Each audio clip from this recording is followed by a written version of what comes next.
Hello అండి, అందరికీ నమస్కారం. Welcome to SY cooking channel. ఒకసారి క్యాప్సికమ్ కర్రీని ఇలా ట్రై చేసి చూడండి, చాలా టేస్టీగా ఉంటుంది. ముందుగా మసాలా ప్రిపేర్ చేసి పెట్టుకుందాం. మసాలా కోసం 2-3 స్పూన్లు శనక్కాయ పప్పులు యాడ్ చేసుకోండి. అలాగే కొంచెం ఎండు కొబ్బరి యాడ్ చేసుకోండి. మంచిగా ఫ్రై చేసుకోండి. ఆయిల్ వేయకుండా ఫ్రై చేసుకోండి.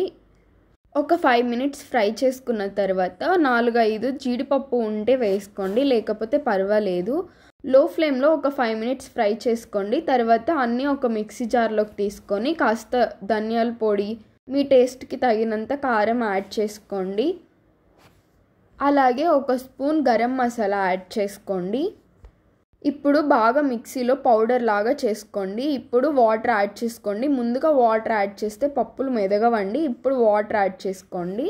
ఇప్పుడు ఒక ప్యాన్ తీసుకొని ఒక 4-5 స్పూన్లు ఆయిల్ వేసుకోండి. నేను తక్కువగా వేసుకుంటున్నాను, మీరు కావాలంటే కాస్త ఎక్కువ ఆయిల్ వేసుకోండి. ఆయిల్ హీట్ అయిన తర్వాత కొంచెం జీలకర్ర యాడ్ చేసుకోండి. ఇప్పుడు ముందుగా కట్ చేసి పెట్టుకున్న ఒక మీడియం సైజ్ ఆనియన్ని యాడ్ చేసుకోండి.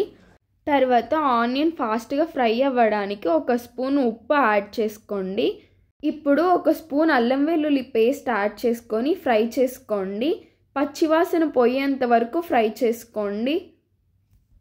తర్వాత ఒక మీడియం సైజ్ టొమాటోని కట్ చేసి వేసుకోండి. ఇప్పుడు హై ఫ్లేమ్ పెట్టి మూత క్లోజ్ చేసేసేయండి, ఎందుకంటే ఫాస్ట్గా టొమాటోస్ మగ్గిపోతాయి. వీడియోలో చూపిస్తున్నట్టుగా టొమాటోస్ ఆల్మోస్ట్ మగ్గిపోయేలాగా చేసుకోండి. మరీ ఎక్కువ మగ్గిపోకముందే క్యాప్సికమ్ని యాడ్ చేసేసుకోండి. నేనైతే 3 క్యాప్సికమ్లు తీసుకున్నాను.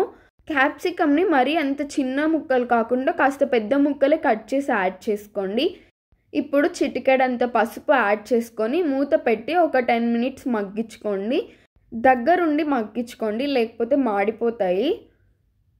ఇప్పుడు మనం ముందుగా ప్రిపేర్ చేసి పెట్టుకున్నాం కదా, ఆ మసాలాని యాడ్ చేసేసుకోండి.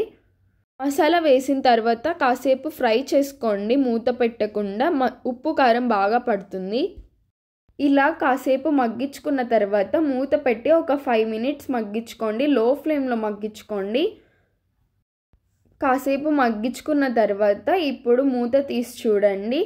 వీడియోలో చూపిస్తున్న విధంగా మసాలాలో ఉన్న వాటర్ మొత్తం ఎగిరిపోయి ఆయిల్ కొంచెం పైకి తేలుతుంది అన్నప్పుడు తగినన్ని వాటర్ యాడ్ చేసుకోండి. నేనైతే 1 గ్లాస్ వాటర్ యాడ్ చేసుకుంటున్నాను.